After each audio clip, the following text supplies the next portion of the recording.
Estamos de volta, gente bonita. Estamos aqui pelo Instagram, por esta plataforma alternativa, para nós recebermos o pastor Abraão de Almeida, autor de 35 livros, entre ele O Significado dos Números na Bíblia, e aqui está o meu livro ao lado do dele, Escatologia e Esperança para o Nosso Tempo. Vamos receber aqui agora o pastor Abraão de Almeida. Eu vou solicitá-lo aqui, maravilha. Beleza. Aqui, ó. Acabei de enviar a solicitação para o pastor Abraão. Acabei de enviar a solicitação. Beleza. Ok. Vamos lá. Aí, ó. O pastor já está aqui. Aqui, beleza. Espera aí que eu vou. Pastora Mariângela.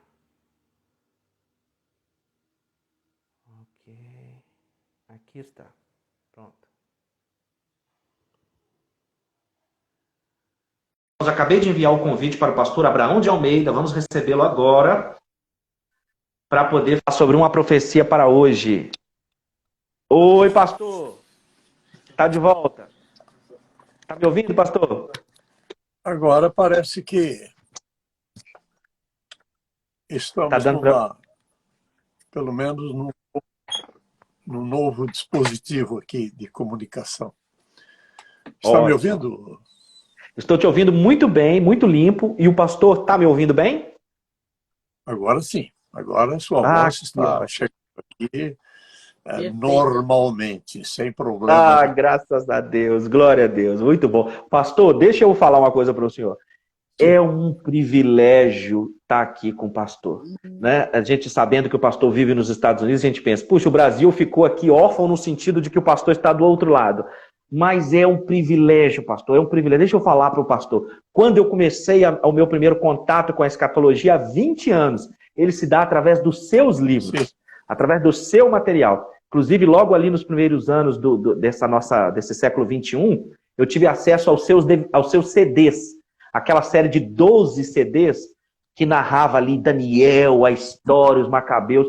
Aquilo foi de uma riqueza, pastor. Então eu quero agradecer a Deus e ao pastor, e a Silvia, a pastora Mariângela, todo mundo aí, por o pastor estar aqui ao vivo conosco, falando sobre uma profecia para hoje. Eu devolvo aqui a palavra para o pastor. Sim. Pois é, o meu primeiro livro já fez 42 anos de circulação ininterrupta, como um best-seller, tanto em português como em espanhol.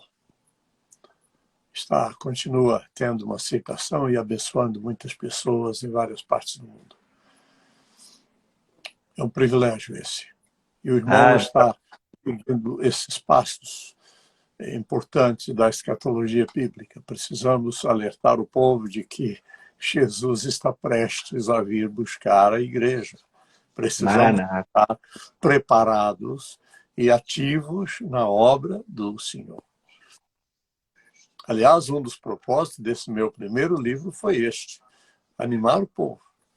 E vi resultados, tenho visto resultados de muitas maneiras. Pessoas que estavam acomodadas, de repente buscaram fazer alguma coisa e se tornaram obreiros, dinâmicos, trabalhando na igreja, porque perceberam, eu não posso ficar mais indiferente às profecias da Bíblia. Jesus está voltando e eu tenho que trabalhar, tenho que fazer alguma coisa. Isso é lindo, a gente ver esse toque de Deus, né? Esse despertamento, né? Estou te ouvindo bem, pastor. Esse despertamento que acontece quando a pessoa começa a estudar a profecia bíblica é magnífico, né? Aqui mesmo eu pude experimentar várias oportunidades de evangelismo falando de profecias bíblicas. E isso sempre é amparado nos seus livros. Eu estava até mostrando um livro seu agora há pouco, pastor, que eu tenho usado muito aqui, ó. Inclusive, quem me mandou esse seu livro foi a Silvia, né? E está até com a dedicatória do pastor, então eu guardo ele com grande alegria, né? O seu livro, O Significado do Número na Bíblia. Sim.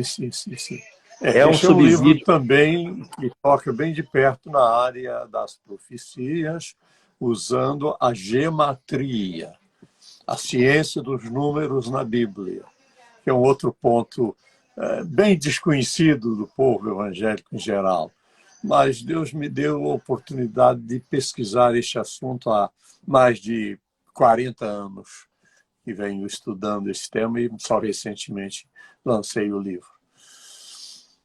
Perfeito. E aí eu estava falando para os irmãos, pastor, que entre esse seu vasto material riquíssimo, riquíssimo, nós temos aqui, o senhor está nos brindando com esse livro, que é Uma Profecia para Hoje, não é? Onde o senhor está cobrindo aí as profecias de Daniel, a história. Eu tinha até apego à Bíblia, se o pastor me permite, eu vou fazer a leitura de Daniel 2:44 e quero, se o pastor me permitir, explorá-lo, perguntar, pedir para falar, porque para nós, pastor, é um privilégio poder ouvi-lo, e essa ferramenta que então está permitindo que irmãos de vários lugares do Brasil e do mundo possam ouvi-lo. Vou fazer a leitura de Daniel 2:44 e vou pedir o pastor para passar a fazer a exposição do livro, das ideias, dessa profecia. Daniel 2:44 diz assim para os nossos ouvintes aí que estão atentos: na época desses reis, o Deus dos céus estabelecerá um reino que jamais será destruído e que nunca será dominado por nenhum outro povo. Destruirá todos os reinos daqueles reis e os exterminará, mas esse reino durará para sempre. Né? Daniel 2:44. Com base nessa passagem, o pastor trouxe para nós o conhecimento desse livro, né? É verdade, é verdade. Poderíamos começar dizendo o seguinte: aquela figura profética foi construída ao modo inverso como os construtores constroem os seus prédios, as suas casas. Porque ninguém coloca o alicerce no topo, né? Coloca embaixo. O material pesado naquela figura profética está em cima, é o ouro. É o mais pesado de todos os metais que aparecem ali. Depois vem a prata, bem inferior em peso atômico, no caso. Depois da prata vem o bronze, depois do bronze e o ferro chega nos pés misturado com barro de lodo. Então, não há base para sustentar esse peso todo da estátua. E é interessante que a pedra que Daniel viu vai ferir a estátua nos pés, mais precisamente nos dedos. E todo o edifício, toda a estrutura dessa estátua vai virar pó. E o vento vai soprar o pó dessa estátua e não vai encontrar lugar para ele. O que isso quer dizer? Esses reinos que estão hoje na Europa, esses países que constituem a União Europeia, não vão participar do milênio, vão ser erradicados. Deus vai governar, através de Jesus, aqui na Terra, uma nova população, uma população que sobrar da destruição do período de tribulação.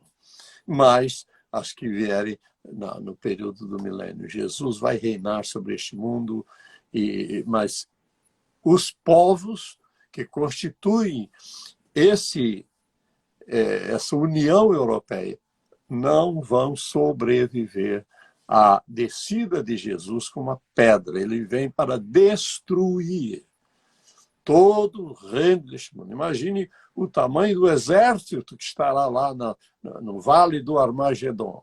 Se só do Oriente sobe 200 milhões de soldados.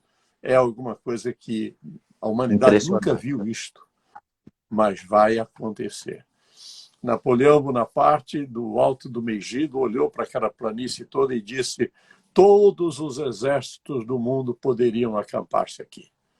É uma vasta região, uma planície imensa, que vai desde uma das cidades mais importantes de Israel até o Jordão. Aquela planície. É a única planície que tem naquela região, porque o resto é montanhas. E a batalha, a tentativa de batalha contra Israel vai se dar justamente nesse Vale do Armagedon. É uma palavra forte. Ali ocorreram muitas batalhas famosas que mudaram os destinos do mundo. E essa última, eu digo tentativa, porque Jesus vai destruir esse exército com o sopro da sua boca. E as duas bestas serão lançadas vivas no lago de fogo. E o dragão, isto é, o Satanás, vai ser amarrado no fundo do abismo por 1000 anos. Então Jesus começa a reestruturar tudo, a restaurar tudo, e vai fazer um governo de paz, de limpeza. As pessoas vão respirar um ar muito mais puro. Não vai haver poluição, porque tudo, não vai haver mais armas de guerra. Os canhões vão ser transformados em arados e, enfim, ferramentas, e a humanidade vai viver. Quem nascer no início do milênio vai poder viver quase o milênio inteiro, porque as pessoas vão viver como antes do dilúvio. O dilúvio mudou o sistema aerotelúrico, e esse sistema voltará aos princípios. Os animais vão voltar a ser herbívoros, porque foram criados herbívoros, está na Bíblia. Então, o boi vai pastar junto com o leão, não vai haver mais violência, não vai haver mais mortes.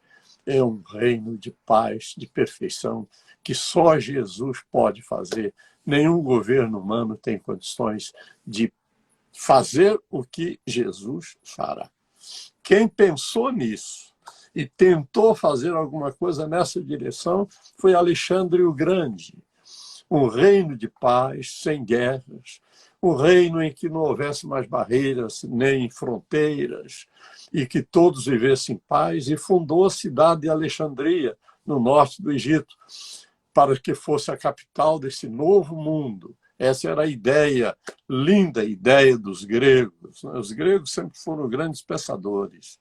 E Alexandre era um desses, porque foi educado por Aristóteles. Foi preparado para ser o governador do mundo.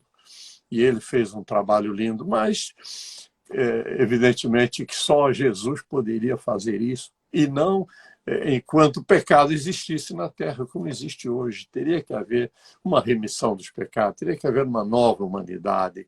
E tudo isto está acontecendo para que Jesus, ao chegar aqui, governe esse governo lindo, sonhado pelas boas pessoas, mas nunca realizado. Nunca realizado. Nunca realizado.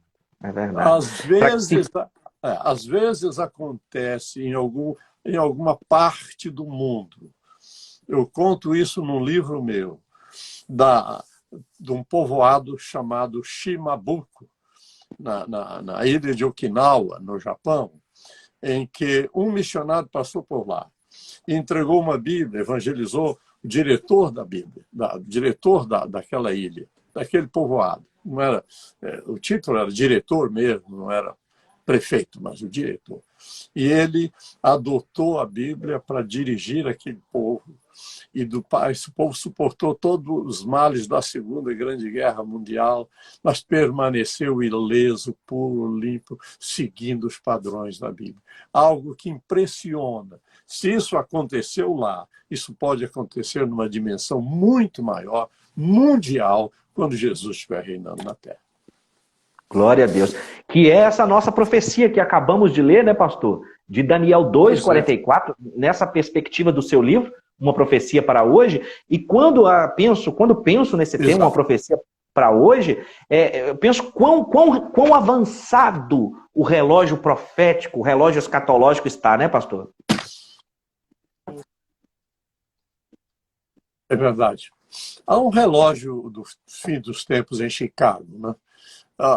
Conforme a situação do mundo, os cientistas aumentam um pouquinho ou reduzem um pouquinho, mas ele está quase marcando a meia-noite, né? Seria, diríamos assim, o final do dia da graça, e virá o período de tribulação, de sofrimento para o mundo, e essa pandemia toda é sinal de que já começamos a viver os princípios das dores.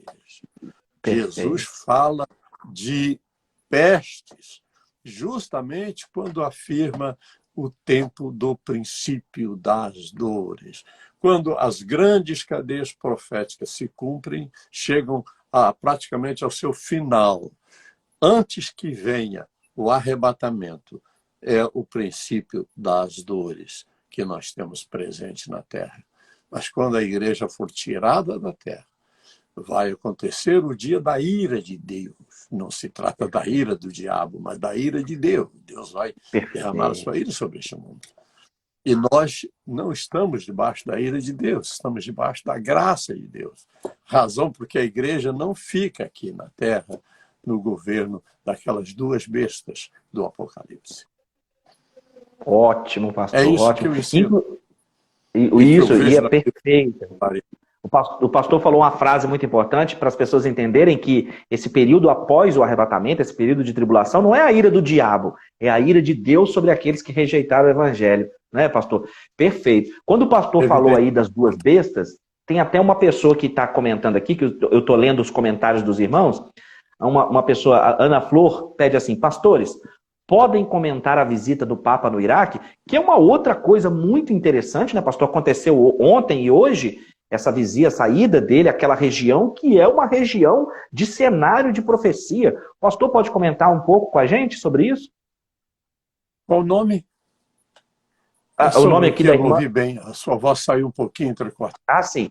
É que a irmã Ana Flor, sim, que está aqui assistindo, pediu para comentar a visita do Papa agora àquela região do Oriente Médio, onde ele está agora. Ele foi ontem e hoje, né? E quando o pastor fala desse período das duas bestas, fala das profecias, do período da tribulação, eu penso que tudo isso compõe um sinal escatológico, um sinal profético, né? Uma das grandes necessidades do povo de Deus hoje é ter uma visão contextualizada da Bíblia, porque há pessoas que exageram algumas doutrinas relacionadas ao futuro, ou não entendem, ou omitem.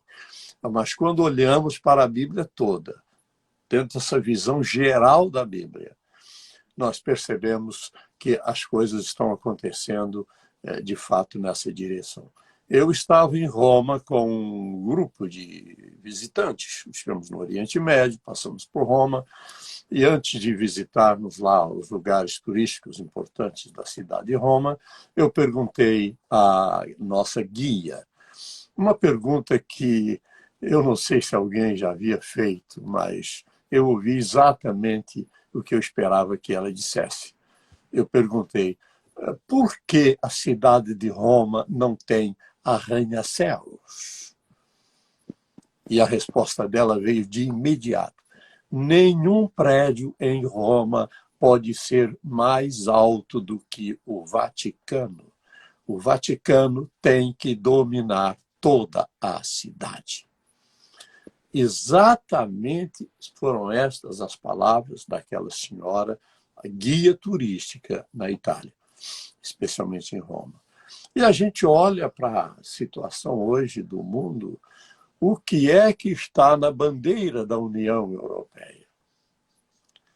12 estrelas nunca representaram as nações europeias, porque nunca a União Europeia teve 12 países. De 10 mudou para 13, e daí hoje são 20 e tantas nações, sendo que os 10 primeiros são os 10 dedos da estátua profética de Daniel. Mas aquelas 12 estrelas na bandeira da União Europeia representam a coroa de Maria. É só olhar na internet, abrir lá um site sobre Maria e olhar para a coroa de Maria, estão lá exatamente aquelas 12 estrelas. E o Papa hoje fala para o mundo com uma autoridade de um ditador. Recentemente ele disse: nós precisamos de uma Bíblia nova, essa Bíblia está arcaica. Essa Bíblia é um livro muito velho, precisamos de um novo livro. Não é à toa que ele é da ordem dos jesuítas, os que evangelizaram o Brasil, que os católicos que vieram com Dom Pedro Álvares Cabral, os jesuítas. Os jesuítas, eles têm uma visão de que o Papa é a autoridade máxima acerca de doutrina, está acima da Bíblia, acima de tudo. Foram os jesuítas que criaram, em 1870, a doutrina de que o Papa é infalível. Eu tenho alguns volumes aqui, um deles, um volume realmente agigantado. Quanto vales infalibilidade? E são assuntos relacionados. Os jesuítas trabalharam e produziram no Concílio do Vaticano, em 1870, a doutrina da infalibilidade do Papa. E o atual Papa hoje é um jesuíta que acredita na infalibilidade dele de falar acima da Bíblia, de falar para as nações como autoridade máxima. Não é novidade. Pastor, dentro dessa linha de raciocínio, o pastor percebe, então, essa fusão da União Europeia como esse império restaurado da profecia de Daniel? O anticristo vem da Europa. Qual que é a perspectiva do pastor? O anticristo, o pastor crê que ele vem da Europa? O pastor crê que o anticristo vem da Europa, que o império restaurado dos últimos dias é a União Europeia. Qual a leitura a partir de Daniel e do seu livro a respeito do império dos últimos dias? Olha, não há nenhuma dúvida quando nós olhamos para as duas pernas da estátua. A perna esquerda é a Grécia. A Grécia nunca morreu como império mundial. O Império Romano, a perna direita é Roma, a perna esquerda é a cidade de Bizâncio, que Constantino transformou em capital do Império no Oriente. Mudou o nome para Constantinopla. Hoje é Istambul. Eu conheço Istambul, estive lá. Mas a perna direita é Roma. Então, Roma é ferro puro, dos joelhos até os tornozelos é puro ferro. Mas a perna esquerda é ferro misturado com bronze. O bronze está presente na perna esquerda, que é o Império Romano, era chamado Império Greco-Romano, porque se os romanos dominavam pela força das suas legiões, a Grécia dominava pela força da sua cultura. É muito interessante quando nós temos essa visão do mundo antigo, Deus preparando tudo, permitindo que os gregos, com a sua língua, uma língua bonita, moderna, o latim não suportou o tempo e praticamente desapareceu como língua viva, mas a língua grega continua, a língua da ciência, a língua da sabedoria, a língua da cultura, e permanece viva ao longo de todos esses séculos e milênios. Então, Deus preparou uma língua para o mundo todo e preparou uma paz, a Pax Romana, como se diz em latim, paz romana, para que o evangelho pudesse transpor fronteiras, porque não haveria fronteiras. O Império Romano estava aberto a todos os viajantes, podiam viajar à vontade para qualquer país dentro do Império e com uma língua conhecida por todos, que era a língua grega. Isso é uma coisa linda, Deus preparou tudo. Por isso, quando Jesus chega, cumpre aquele versículo que está em Gálatas 4:4, vindo a plenitude dos tempos. Plenitude. Número 3 vezes 10. 3, plenitude divina. 10, plenitude ordinal. 30 é 3 vezes 10. Quando Jesus chega, havia se cumprido 30 jubileus. Perfeito. Plenitude. E Jesus chega para iniciar o seu reino, estabelecer uma nova aliança, não mais baseada em sangue de animais, mas baseada no sangue do seu próprio filho. Jesus estabelece uma aliança eterna, incomparavelmente superior à aliança do Sinai, porque abrange o mundo inteiro. E nós tivemos isso tudo se cumprindo à risca, e o evangelho pôde ser evangelizado no mundo todo. Apareceu cada apóstolo foi para uma região da terra, levando o evangelho, e é interessante que para a cidade de Madras, na Índia, foi o Tomé. Ele é tido como apóstolo das Índias. Esteve lá a Madras, tem lá relatos da presença dele com o evangelho lá. São essas coisas todas que nós percebemos que aconteceu para cumprimento das profecias. Então, Pastor, hoje o Papa representa hoje a autoridade. Sim. Quando o pastor comenta essas duas pernas da estátua do sonho de Nabucodonosor, hoje estaríamos vivendo os pés da estátua? O senhor diz Nabucodonosor? A estátua do sonho, quando o pastor explica para nós agora, quando o pastor explicou agora para nós sobre as pernas da estátua, né, sobre Roma, sobre Grécia, sobre o bizantino, hoje, o nosso momento atual na profecia bíblica, nós estamos vivendo os pés da estátua do sonho? Nas unhas da estátua.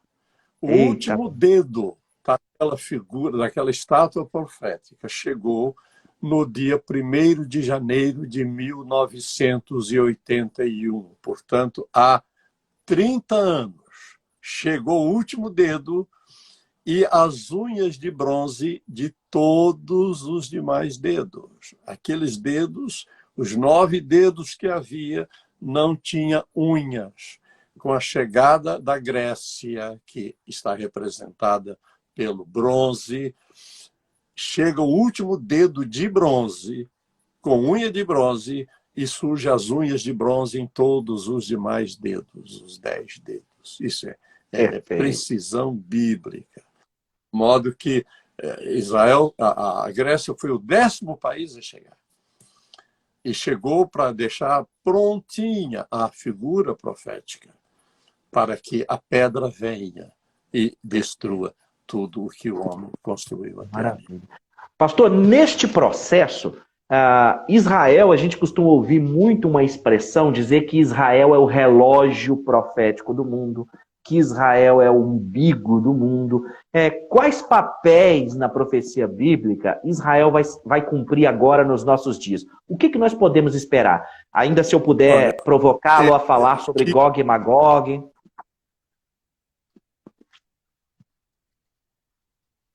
O pastor conseguiu me ouvir? Sim. Israel na profecia, e até se o pastor puder falar um pouquinho sobre Gog e Magog. Sim, sim. Israel é, de fato, o umbigo da Terra. Quando olhamos hoje para o globo da Terra, percebemos que o centro geográfico da Terra é Israel. E sabendo disso, o Napoleão Bonaparte também disse: quem ficar com a Palestina vai finalmente governar o mundo. Por isso que ele tentou também conquistar a Palestina, mas não conseguiu. E ninguém conseguiu, porque só Jesus vai reinar ali no reino milenial. Pois bem, quando falamos de Gog e Magog, nós falamos de uma batalha travada nos montes de Israel, não é no Armagedon. Armagedon não tem nada a ver com Gog e Magog. Perfeito. É bem claro isso. Por isso, a arma que vai lutar em Israel, os russos, que são o país do Gog, né, que vai aliado com os seus outros aliados ali, inclusive Irã e vários outros países, a arma principal é cavalaria, porque a cavalaria é arma para as montanhas. E vai haver, então, uma batalha. Quando a Bíblia descreve essa batalha, diz que vai tremer os animais da terra, batalha terrena. As aves do céu, batalha aérea. e os peixes do mar, batalha marítima, todas as armas estão Maravilha. ali tentando destruir Israel. Mas Deus vai enviar tempestades e chuvas e destruir todo o poderio dos russos. Isso tudo depois que a igreja sair da terra, no arrebatamento. Porque quando a igreja sair da terra, vai ficar um clima muito oportuno para o avanço dos russos para tomar a Palestina. Eles já têm uma aliança com o Irã. E por isso que o problema do Irã não foi resolvido, porque tem aliança com a Síria, né? Tem uma aliança com o Irã e com a Rússia. A Rússia tem base lá, então ficou muito complicado e causou a destruição do país, da Síria, a Síria, né? E ficou debaixo de uma guerra e que ninguém conseguiu consertar. Até hoje está lá o problema instalado, milhões saíram do país por causa disso. Mas a Rússia está ali, encostadinho ali. Então, dois eventos, o caminho pastor, dela está prontinho para... O caminho está pronto. Então, dois eventos proféticos que a humanidade está prestes a presenciar são o arrebatamento da igreja e também o episódio de Gog e Magog. São dois cenários agora que estão diante de nós, não é isso? Uma vez que a igreja a igreja não vai conhecer o anticristo, não vai conhecer a primeira besta, porque vão surgir depois do rapto. Antes do rapto, o mundo está preparado, mas vai se levantar após o rapto da igreja e a invasão da Palestina pela Rússia e seus aliados. Vai haver uma turbulência tão grande que vai se levantar um governo para o mundo. O mundo vai precisar de um governo mundial. E será a oportunidade toda que se levanta este homem forte, político. Eu ia perguntar isso ao pastor agora. E trazer uma paz temporária para o mundo, aí se levanta a segunda besta, que é o falso profeta ou anticristo. A palavra anticristo não está no Apocalipse, está nas cartas de João. É bom a gente saber disso. Perfeito. Então, essa batalha do Gog e Magog, pastor, respondeu. O senhor vê essa batalha como, de repente, a jogada que vai introduzir o anticristo para aquele tratado de 7 anos, vai introduzi-lo no... Seria o Gog e Magog que vai lhe dar projeção? Será que nós poderíamos falar isso? Sim, não há dúvida nenhuma. Nós temos duas batalhas. A segunda é uma tentativa de destruição de Israel. A primeira vai ser essa invasão de Gog. E vai haver um protesto mundial. Os Estados Unidos vai protestar contra a Rússia. A Inglaterra vai protestar contra a Rússia. Está lá os seus leõezinhos. Quem são os leões? O leão é a Inglaterra. Os leõezinhos são os países ex-colônias inglesas, como Estados Unidos, Canadá e várias, Austrália e tal. Esses vão protestar contra essa invasão, porque não vai ser uma batalha do mundo contra Israel. Agora, no final do período de 7 anos, é que vem do Oriente os milhões de soldados e juntos com os milhões de outras partes do mundo vão estar preparando a destruição final do povo de Israel. Mas Jesus vem e impede que isso aconteça. E estabelece o seu império mundial aqui na Terra, depois de destruído todos esses imensos exércitos. Pastor, deixa eu perguntar uma coisa para o pastor. O fato de o profeta Daniel não ter falado sobre a igreja também é uma prova de que a igreja não vai passar pela tribulação, concorda? Porque ele fala dos impérios, ele fala do anticristo, ele fala da última, né, das 70 semanas. Até queria pedir o pastor para falar um pouco para nós sobre as 70 semanas de Daniel. Penso eu que o fato de Daniel não ter mencionado a igreja, dela ter permanecido um mistério, né, já constitui um fato de que a igreja não passará. Se o pastor puder comentar isso para nós também. A Bíblia relata no Novo Testamento que a igreja foi um mistério que Deus escondeu de todos os seus profetas do Antigo Testamento. Deus escondeu isto. Daniel viu minúcias, detalhes do futuro, mas não viu a igreja. Isaías não viu a igreja. Eu costumo mencionar quando ministro sobre esse assunto, o capítulo 54 de Isaías traz um título: O progresso e a glória da igreja. A gente lê o capítulo, não encontra uma letra sobre igreja. Não tem nada a ver com a igreja. É tudo sobre Israel. Mas por que puseram a igreja lá? Os editores de Bíblia. Porque os títulos não são dos originais. Os títulos são colocados pela editora. Eu mesmo sugeri um título diferente na NVI, na parábola, por exemplo. Sugeri isso aí, né? Uma proposição minha na comissão tradutora da Bíblia, de que vamos deixar um título parecido, tudo padronizado no capítulo 15 de Lucas, e ficou lá a ovelha perdida, a dracma perdida e o filho perdido, para ficar coerente, porque é tudo isso que está realmente, de fato, escrito nas 3 parábolas. Então, mas alguém imaginando que Israel não existiria mais, isso em pleno tempo em que Israel estava de volta para a Palestina.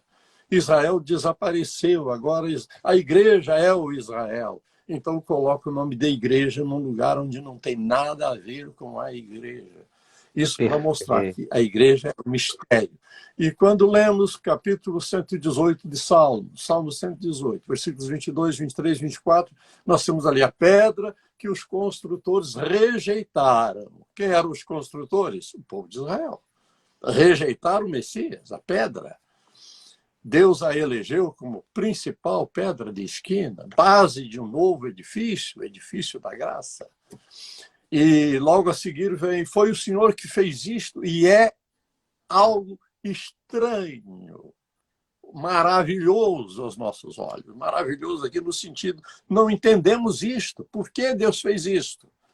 Deus estabeleceu o dia. Este é o dia que o Senhor fez. Regozijemo-nos e alegremos-nos nele. O dia da graça vem após a rejeição do Messias. Mas quem é que ia saber que esse dia era a igreja? Não ficou claro isso na Bíblia.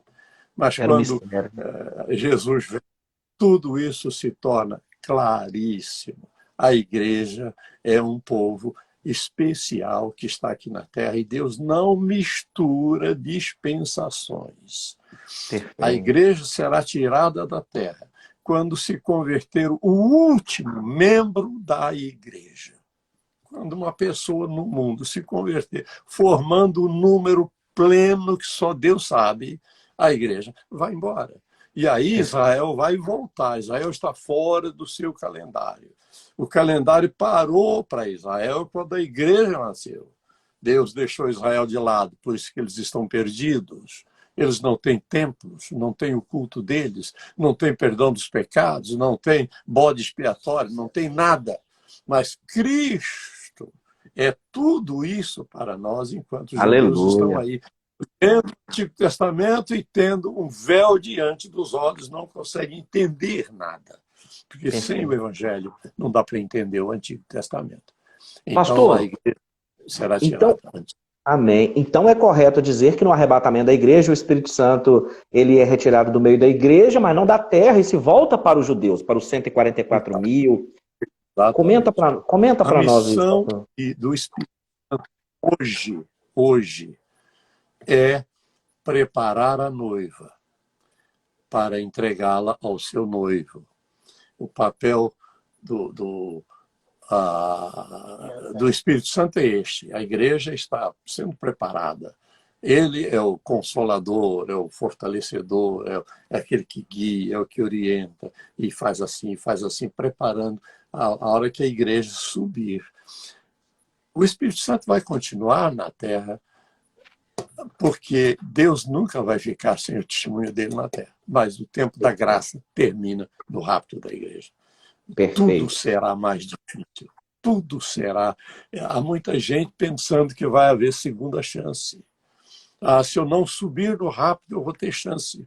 A Bíblia não diz isso. A Bíblia diz que aqueles que tiveram oportunidade de conhecer o Evangelho, mas rejeitaram, Deus vai enviar a eles o espírito do erro, para que creiam, que aceitem o sinal da besta e pereçam.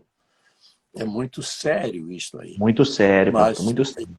período de tribulação, quem vai evangelizar este mundo serão os judeus convertidos. A Bíblia fala de 144 mil, um número possivelmente representativo, que são 12 vezes 12, né? 12 tribos, 12 mil de cada tribo. E eles vão evangelizar o mundo. Vamos evangelizar o mundo. A gente olha para a Bíblia Sagrada, vê um Saulo de Tarso convertido. Que autoridade, que dedicação, porque eles têm toda a estrutura da primeira aliança. E quando recebe a segunda aliança, recebe numa visão tão ampla que se tornam verdadeiros gigantes da fé. Isso vai ser uma realidade. Pastor, você sabe que ouvindo o pastor falar, e me chama a atenção uma coisa que eu sempre penso, e o pastor me chamou a atenção agora, como que a teologia da substituição atrapalha interpretar a Bíblia, sobretudo a profecia bíblica, né, pastor? Essa chamada teologia da substituição, que diz que a igreja substitui Israel nas profecias bíblicas, isso atrapalha demais entender a Bíblia, entender o plano profético, atropela as dispensações, né, pastor? Pastor, comenta pra gente a teologia da substituição. Eu vou só dar um exemplo aqui. Não é apenas esse. É interessante notar que, desde que a igreja nasceu, em todos os séculos, surgiram heresias acerca de Cristo. Jesus sempre foi contestado. Ele não é filho de Deus, ele não é isso, não é aquilo. Em todos os séculos da era cristã, sempre houve oposição. E hoje é a mesma coisa. A doutrina, por exemplo, essa doutrina da substituição, de que Israel perdeu a sua chance e agora Jesus é o novo Israel, a igreja é o novo Israel. Não tem sentido, porque Deus cumpre as profecias relacionadas com os judeus, porque existe uma aliança entre Deus e Israel. É por causa dessa aliança que Israel está salvo na Palestina. Está como nação livre, nação próspera, rica. Eu estive 8 vezes lá. Então, a gente acompanha isso de perto. É impressionante como essa nação israelita é uma nação organizada, forte, está preparadíssima para enfrentar os inimigos. Os inimigos sabem que por terra não tem nenhuma chance contra Israel, nenhuma chance. Aí o alvo é jogar bomba atômica, bomba nuclear lá, o alvo do inimigo. Mas isso não vai acontecer, porque Deus está no controle de tudo isto. Né? Então, a gente olha para esse lado. Sim. Mas, na sequência, o irmão está perguntando sobre o que mais? Era a teologia da substituição e esse comentário a respeito das 70 semanas, já que as 70 semanas fala sobre o teu povo, tua santa cidade. Então, queria pedir o pastor também para comentar um pouquinho isso antes da gente caminhar para o encerramento. Deus deu a Israel 4 períodos de 70 semanas. Está no meu livro relacionado com os números, o significado dos números da Bíblia. 4 períodos de 70 semanas de anos. De Abraão até a saída do Egito, da saída do Egito até o templo, a inauguração do templo. O terceiro período do templo até o início da reconstrução de Jerusalém. E o 4º período da reconstrução de Jerusalém nos tempos de Neemias até... Esse período não terminou ainda, porque ele parou na semana 69. Falta uma semana para ser cumprida. E no final da semana 69, o Messias foi morto e voltou para o céu. E começa então o tempo da igreja. Israel está do lado de fora desse período de graça. Se Israel quiser receber a graça de Deus, tem que se converter. E graças a Deus que tem surgido cada vez mais sinagogas messiânicas em Israel. Os judeus estão, aos pouquinhos, reconhecendo que Jesus é o Messias, que Jesus é o Salvador do mundo. Mas o fato é que, no final, quando a igreja sair da terra, Israel vai cumprir a última semana. Por isso é que essa semana é semana de 7 anos. Não é um período qualquer aí, como um mestre da Bíblia ensinou, que um período de tribulação vai durar 40 anos, não tem nada a ver com 40, porque se tudo cumpriu em 7 anos, por que agora vai mudar para 40? Não tem lógica nenhuma. Isso é fugir do princípio da interpretação da Bíblia. Então, resta uma semana para Israel viver aqui na terra como povo de Deus. E vai sofrer uma pressão tão grande que a Bíblia usa 19 expressões para período de grande tribulação. 19. E uma delas é tempo da angústia para Jacó. Um tempo de oposição. O mundo inteiro vai querer acabar com os judeus. E no final desse período todo é que todas as nações vão para destruir, não deixar um só judeu vivo no mundo, que é para poder haver paz na terra. Porque o Irã já declarou isso. Enquanto houver judeu na terra, vai haver guerra. Então, para acabar com as guerras, tem que acabar com o povo israelita. É o diabo e que essa batalha, então, coisas, quando o pastor... Mas Jesus vem e salva Israel. E destrói o poderio dessas nações. É assim que vai terminar tudo isso. Aí sim, então, cumpre-se o Armagedon. As 70 semanas estão divididas, o último período, em 3 períodos. Pode comentar. Uhum. É o Armagedon. Essa é a batalha chamada do Armagedon. Então, mencionei isso porque no início o pastor fez questão de separar para nós, né? Mostrando que Gog e Magog é uma coisa, Armagedon é outra. Então, Armagedon é uma coisa que acontece no final das 70 semanas, né, pastor? Exatamente. Ali é Armagedon. Gog e Magog é antes do Armagedon.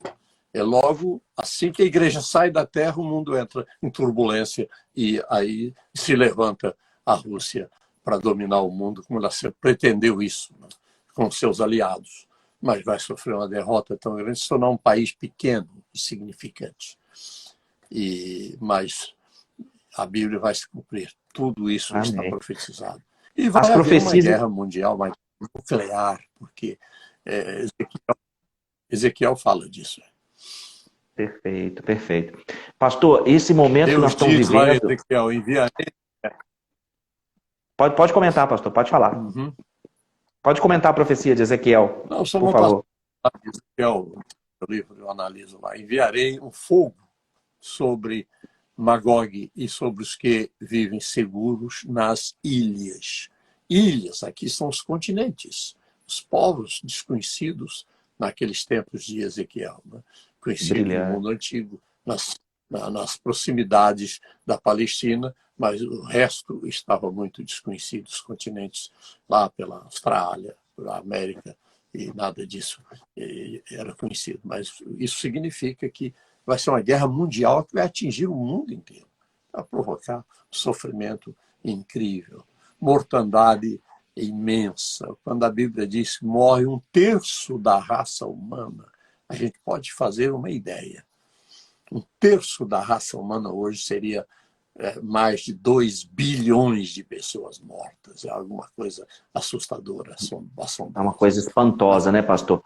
Muito boa essa análise quando o pastor fala das ilhas, fazendo uma referência aos continentes. Pastor, nós estamos chegando aqui a 50 minutos de live. Eu queria pedir ainda para o pastor fazer mais um comentário a respeito de uma coisa que chegou muito de pergunta, que é o seguinte: a igreja não passa pela tribulação. E qual é, então, o cenário de perseguição que a igreja poderá enfrentar neste momento?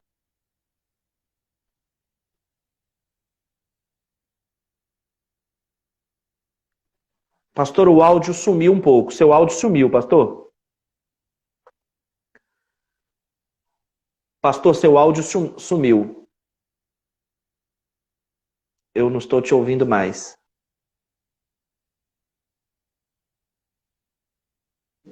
Eu acho que pode ter o o áudio aqui, ele deve ser a internet um pouquinho. Aí. Vamos ver se... Ô, pastor, o áudio sumiu. Agora voltou, tá voltando. Desculpa esse incômodo aí. Não, sem problema. Sim. Sim, pode repetir a pergunta, por favor. Os irmãos perguntaram qual que é o cenário de perseguição que a igreja poderá enfrentar agora antes do arrebatamento. Já está acontecendo no mundo uma perseguição cruel contra a igreja. Os países islâmicos, na Índia, a igreja está sendo perseguida, e na China continua a perseguição muito forte contra a igreja, e as pressões contra a igreja aumentam no mundo todo. Estados Unidos, a igreja tem sido perseguida aqui, muita oposição à igreja, e os novos governantes aqui do país são de um partido político que não apoia a igreja. Essa é uma realidade. Temos um Papa que está dizendo claramente que nós temos que a igreja, o mundo precisa de uma nova Bíblia, que esta não tem condições, está desatualizada e tudo isso. Então, estamos vivendo esse período. E hoje mesmo, as igrejas estão aí impossibilitadas de se reunir. E muita gente questiona, mas por quê? Se os restaurantes estão abertos e as pessoas podem ir, mas a igreja não pode ser aberta, não pode haver culto. Por que essa oposição? Por que toda essa pressão? Olhamos para o Brasil e vemos uma oposição muito grande. Quem votou no presidente da República foi o povo que colocou Bolsonaro no governo, o povo evangélico, a igreja se uniu e votou maciçamente nele, a maioria, e ele foi eleito. E ele está falando de Deus, está falando da Bíblia, está citando a Bíblia, mas os inimigos de Bolsonaro os inimigos da igreja, porque eles não conseguem separar uma coisa da outra. Se os evangélicos estão do lado do governo, então estão contra o sistema político, e todas as nossas forças políticas no país estão aí tentando fazer que o governo não tenha, que desabe, que ocorra um impeachment, e, enfim. A igreja está dentro do processo todo, está sofrendo pressões de todo tipo, e essa pressão vai continuar aumentando. Vai continuar aumentando. Até que chegue o tempo do arrebatamento. Tem uma irmã aqui, pastor, que comentou aqui embaixo que ela mora em Portugal e foi demitida por falar de Jesus. Né? Então, realmente, a perseguição que a igreja ela já está acontecendo, em alguns lugares ela está mais agravada que outros, né, pastor? Em alguns lugares ela está mais acentuada. Então, tem lugares no mundo que as pessoas não estão percebendo, mas ela está acontecendo. Né? Eu estive numa cidade da Turquia, onde o guia disse: nesta cidade de 200 mil habitantes não existe um só cristão. E eu perguntei, mas nenhum copta, nenhum católico, nenhum outro da igreja ortodoxa, protestante, nada, não existe nenhum. Aqui não existe. E nós demos as mãos lá, no centro tem lá umas ruínas lá, né? E oramos em favor daquela população. Não tem um só pregador, não tem ninguém, não tem igreja. A gente roda a Turquia toda, só vê mesquitas e não vê cruzes, não vê igreja, não vê templos. E muita oposição. Ajudamos pessoas, missionários. 2 missionários que saíram da nossa igreja para a Turquia sofreram muita pressão lá. E hoje uma está na África e outra está na Europa, né? Mas sofreram demais a oposição por causa do Evangelho. E assim, a tendência é esta. Né? Então, é a tendência em todo mundo. Pastor Abraão, olha, eu quero agradecer a Deus, agradecer ao pastor, por esse cuidado para conosco aí, para com o meu ministério, de aceitar esse convite. Pastor, nós estamos aqui, ó, os comentários, teve algum momento que eu desativei, porque começou a subir muito comentário. Mas os irmãos estão glorificando a Deus pelo vasto conhecimento que o pastor, que aula de história, de profecia, de contextualização. É um privilégio para nós, pastor, poder ter uma live salva aqui com o pastor, ter os seus livros, ter de alguma forma o respingo do seu ministério sobre nós. Nós que estamos começando a caminhada aqui e não somos dignos aí de carregar as suas sandálias, pastor. Eu quero te agradecer muito, muito obrigado mesmo.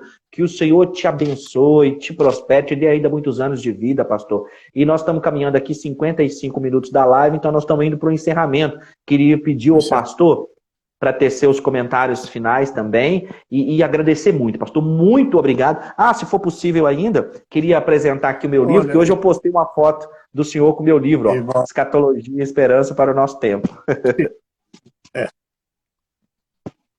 Eu tenho ele aqui do meu lado, aqui, ó. Está aqui, ó. O seu livro está muito bem feito, muito bonito. Parabéns. Irmão, continue nessa área tão importante da literatura. Olha, eu gostaria só de deixar um aviso. Tem um curso teológico na internet, online, pode fazer lá, www.abraão de Almeida Ministry, e lá abraãodealmeida.com. É um site que eu tenho e lá está à disposição do povo. Então os irmãos podem fazer o curso de teologia pelo seu site. Sim. Maravilha, é fácil abrir, só vir cá e pode estudar em casa, aproveitar, por um preço muito especial, só para produzir, para ajudar o povo de Deus. E muito obrigado. www.abraãodealmeidaministries.com. Exato.